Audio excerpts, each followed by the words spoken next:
gbogbo bídíà wa ní ànú ni gbogbo ànú wa ní kò síbi kan tí ó rìsọ́ọ̀tì sí tó juná ọlọ́run ọba àlekè ọlá lọ abẹ́lọ́run pẹ̀lú orúkọ ẹ̀ èyí tí fi dára jùlọ àti àwọn ìròyìn ẹ̀ èyí tí fi ga jùlọ ọlọ́run bá wa pa náà dẹ́bọ rẹ́ kí ọlọ́run bá wa pa ẹbọ náà rẹ́ kọ́ wa bá rẹ bídíà ṣètánì ńlẹ̀ kọ́ bá gbé sunna anabi wa Muhammad òní tí a wà níbẹ̀ yìí òun on the 25 oṣù ẹlẹ́ẹ̀keje 2018 ẹgbẹ̀rún ọdún méjì àti òní 15 kìí ṣe 25 mo sì kànú o oṣù lẹ́yìn sì ń bá yí òní ni on the 15 àbí sọ́bọ́ sí báwọn àtọ̀ oṣù ẹlẹ́ẹ̀keje abẹ́ẹ̀kọ́ ọdún 2018 àbí ẹgbẹ̀rún ọdún méjì àtọdún méjìdínlógún tí wọ́n bí anabi wa Isa alayhi salatu wassalam Isa ọjọ́ kejì abẹ́ẹ̀kọ́ ọjọ́ kejì lóní oṣù Dhul-Qaida 1439 ẹgbẹ̀rún ọdún ga àtọgọ́rùn ọdún mẹ́rin àtọdún mọ́kàndínlọ́gbọ̀n tí anabi wa ṣe hijira alayhi salatu wassalam ibi tí a bá ké wa dé jẹjọ tá a bá tafsiri wa dé jẹjọ suratu al-An'am ibi tí a dúró sí gan aya 132 133 òun la dúró sí aya 133 la dúró sí inú tafsiri wa ní jẹjọ pẹ̀lú ògo Ọlọ́run ibẹ̀ láti gbé ké lónìí ìjókòó wa lé ní nọ́mbà rẹ̀ 579 ní ìjókòó wa di lé ní 579 ibi tá a ti gbé ké ẹjẹ́ àgbẹ̀ láti aya 131 kagbé láti bẹ̀ suratul An'am gbẹ̀yìn tẹ́ máa Al-Qur'ani lọ́wọ́ ẹsẹ̀ Al-Qur'ani gbẹ̀yìn tẹ́ máa sẹ̀tì lọ́wọ́ ẹgbẹ́ síbẹ̀ ọba mi ń sọ a'udhu billahi minash shaitanir rajim ọba mi ń sọ pé ní dhalika an lam yakun rabbuka muhlikal qura bidhulmin wa ahluha ghafilun wa likullin darajatun mimma amilu wa ma rabbuka bighafilin amma ya'malun ọba mi sọ pé ní dhalika bọ́rọ̀ ti jẹ́ lèmi ọlọ́run sọ́hun dhalika bó ti rí lèmi ọlọ́run ti wí ni an lam yakun rabbuka muhlikal qura bidhulm ọlọ́run ò ní pa wọn kankan rẹ́ àbí kó fìyà jẹ wọn àbí kó pa wọn run kó wá jásí pé níyà tó fi jẹ wọn yẹn ìparun tó ṣe fún wọn yẹn àbòsí ló wá ṣe fún wọn ọlọ́run ò ní ṣe bẹ́ẹ̀ gbogbo àwọn tọ́lọ̀ ń parẹ́ pátápátá wọ́n dìsáàfù parẹ́ gbogbo àwọn tọ́lọ̀ ń fìyà jẹ pátápátá ọlọ́run jàre wọn nínú tọ́lọ̀ ọba àlekè ọlá kọjù láyé àbòsí ni tí ẹ bá lọ́wọ́ nù al-hadisul qudusi èyí tí anabi wa Muhammad tí ọlọ́run bá sọ direct tí ò sí Jibrilu ń bẹ̀ ọlọ́run ní inni haramtu dhulma ala nafsi èmi ọlọ́run ọba mo ṣe àbòsí léèwọ̀ fúnra mi haramtu dhulma ala nafsi èmi ọlọ́run kí n ṣàbòsí èèwọ̀ lọ́jẹ́ fèmí náà ń gbọ́dọ̀ ṣàbòsí wa ja'altuhu baynakum muharrama àbòsí yẹn mo wá ṣẹlẹ̀ wọ̀ láàrin ara yín síra yín náà ẹ gbọ́dọ̀ ṣàbòsí fúnra yín fala tadhalamu ẹ má ṣàbòsí fúnra yín o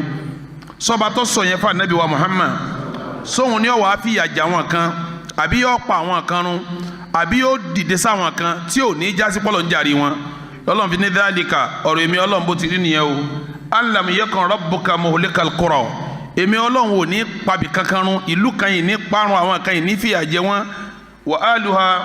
ghafilun kí wọ́n sọ pé àmọ́ tẹ́lẹ̀ ni káwọn táwa parí wá ní àmọ́ ni kò sí ntọ́jọ́ tí a bá wọnú al-Qur'an ọlọ́run sọ ní al-Qur'an pé wa ma kunna mu'adhibina hatta nab'atha rasula àwọn ọlọ́run ò ní fìyà jẹ nìkan àfi káránṣẹ́ sí ọlọ́run sọ ní al-Qur'an pé wa laqad ba'athna fi kulli ummatin rasula an u'budu Allaha wajtanibu at-taghuta wa laqad ba'athna àwọn ọlọ́run ti gbé dìde fi kulli ummatin ìjọ kọ̀ọ̀kan báyìí agbójíṣẹ́ aránṣẹ́ sí iṣẹ́ ìjọ kọ̀ọ̀kan aránṣẹ́ sí wọn pé ẹ̀yin ìjọ yìí ẹni aránṣẹ́ yín ni ẹ̀yin eléyìí ẹni aránṣẹ́ yín ni ẹ̀yin yìí ẹni aránṣẹ́ yín ni kò sí ìjọ kan tọ́lọ́wọ́n bọ̀ ránṣẹ́ sí wa laqad ba'athna fi kulli ummatin rasula an u'budu Allaha lérí kí la ránṣẹ́ sí wọn sí ẹ̀fọ́ lọ́n lẹ́sìn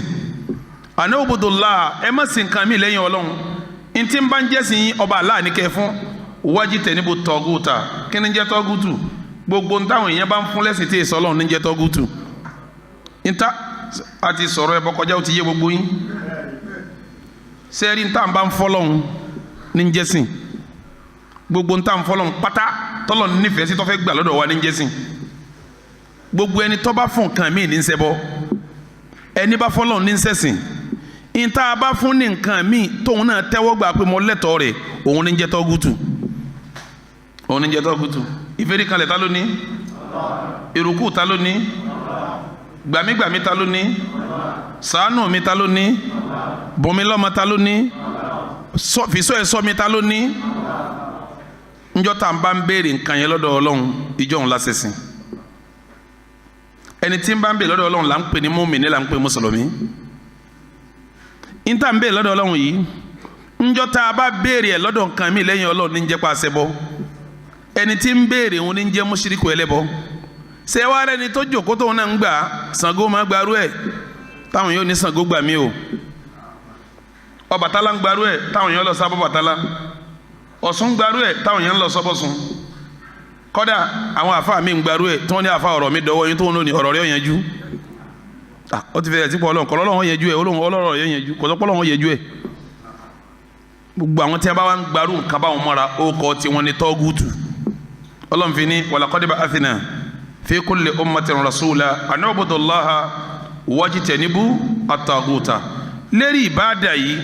tọ́lọ̀ ń pa wá láṣẹ sí yìí torí kó lè fìyà jẹ ní tí ó bá ṣe ìbáàdà arsala ar-rusula wa anzala al-kutub ọwọ́ ara ìmọ̀ye òjíṣẹ́ ọwọ́ sọ ìmọ̀ye tírà kalẹ̀ gbogbo tírà sánmà pátápátá ẹ lọ gbọ́ bí n ti ń wíwun kò sí ìyapẹ́ ẹnu níbi pọ́lọ̀ ńlá fún lẹ́sìn bẹ́ẹ̀ o atawura ni injila ni zaburu ni alukur'ani ni sufu ibrahima ni gbogbo tírà sánmà pátápátá gbogbo ẹ̀ nífẹ̀ẹ́ nílẹ̀ pọ́lọ̀ ńlú ni wọ́n lè yapẹ́ ẹnu níbi bá ti kírun bá ti ṣe bá dáa tukusu dìníyà yapẹ́ ẹnu lè wà ń bẹ̀ kí la ń pè tukusu dìníyà níta ń pè tukusu dìníyà ni pé ọ̀nà tá a gbà sin lọ́hùn lọ́dọ̀ wa nísìn ńgbà tó lọ́n fẹ́ sọ̀rọ̀ náà alukur'an ńgbà tí ó sọ̀rọ̀ àwẹ̀ oní ya ayyuhal ladhina amanu kutiba alaykumus siyam kama kutiba ala alladhina min qablikum la'allakum tattaqun ńgbà tá àyà yẹn sọ̀kalẹ̀ bọ̀ ọlọ́run wa yẹn ju bá ti máa gbà wọ̀nyẹn nù àyà yẹn náà nínú àwọn àyà ti yẹn náà ó ní uhilla lakum laylata siyami rafathu ila nisaikum hunna libasun lakum wa antum libasun lahunna alima Allahu annakum kuntum takhtanuna anfusakum fataba alaykum wa afa ankum fa al'ana bashiruhunna wabtagu ma kataba Allahu lakum fakulu washrabu hatta yatabayyana lakum al-khaytu al-abyadu min al-khayti al-aswadi min al-fajr thumma atimmu as-siyama ó ti yanjú gbà tá a fi gbààwẹ̀ ó ní fakulu washrabu ẹ máa jẹ ẹ máa mu hatta títí yatabayyana lakum al-khaytu al-abyadu min al-khayti al-aswadi tí òwú funfun fi jáde nínú dúdú ìtumọ̀ ẹ̀ ni pé tí àlùfájàrí ó fi yọ nínú òru tí mọ́lẹ̀ àsùbọ̀ fi dé nínú òru thumma atimmu siyama àìwẹ̀ tí mo wá ní ẹgbàún ẹ wá lọ lè parí ẹ̀ ila al-layl kọ́ parí mẹ́gbà tó rò bá wọ̀ sẹ́mi pásìkò tá a fi gbàgbé wọn lọ sí kínní ọ̀yànjú ẹ̀ tukusu dìníyà tiwa ọ̀nà tá a gbé àgbàwẹ̀ tiwa lọ́lọ́ yẹnjú tí ẹ bá dénú alukurani kan náà ẹ bá àwẹ̀ náà nínú alukurani tó yàtọ̀ sírò àwẹ̀ tiwa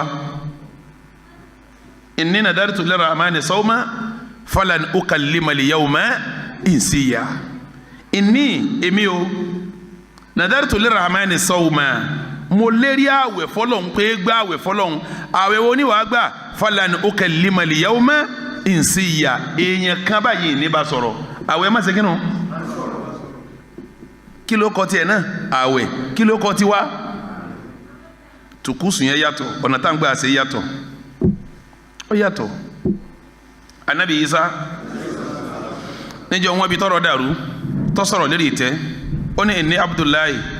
atani alkitaba waja'alani nabiyya waja'alani mubarakan aynama kuntu wa awsani bis-salati waz-zakati ma dumtu wọ́n ní máa kírun wọ́n ní máa gbààwẹ̀ sẹ́rù ló ti wá ní sẹ́rù àwẹ̀ ti wá ní